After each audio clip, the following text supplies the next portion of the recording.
அப்புறம் அது 3 இங்கே இருக்கும்போதுடா தெரிஞ்சு கவலை போயிடுறது வீட்டுக்கு ஆமாண்ணா. போகிறபோது இந்த வருஷம் வந்து கவர்மெண்ட் வந்து கீழே ஃபாரஸ்ட் நல்லா செக் பண்ணி அனுப்புகிறாங்க. கடைகள்லேயே வந்து பார்த்திங்கன்னா பிளாஸ்டிக் சேல்ஸ் பண்ணுறதில்ல. ரொம்ப மெயினாக வந்து 6வது மைல் சில்வர் டம்ளர்லாம் காப்பி கொடுக்குறாங்க. மிகப்பெரிய ஒரு மாற்றங்கள். இவ்வளோ வருடங்களில் வந்து இந்த இடத்துல இப்படி நடக்கவே இல்லை. சில்வர் டம்ளரில் சுக்கு காப்பி தராங்க. ரொம்ப ஒரு மிகப்பெரிய ஒரு மாற்றம். அதனால் வந்து மக்கள் எல்லாருமே வந்து சுய ஒழுக்கத்தை கடைப்பிடிங்க. தனி மனிதன் சுய ஒழுக்கம் இருந்தால் மட்டுமே வந்து கடைப்பிடிக்க முடியும் அப்படிங்கிற ஒரு வாசனை கடைசியில் சொல்லுங்கள். இந்த மலை வந்து வெள்ளிங்கிரி ஆண்டவர். இந்த மலையில் போடுற குப்பையை வந்து ஆண்டவர் மேலே போடுறதுக்கு உண்டான சமம்.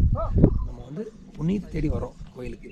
ஆனால் இந்த மாதிரி குப்பைகளை போட்டு பாவத்தை சம்மந்து போயிடாதீங்க அப்படிங்கும்போது ஒரு கொஸ்டின் மார்க் கூட வச்சு இது பண்ணுங்க. வந்து உங்களால் ஒரு 100 பேராவது இந்த மலையில் வந்து குப்பைகளை போடுறது தெரிஞ்சுக்கணும். சரி, நன்றி.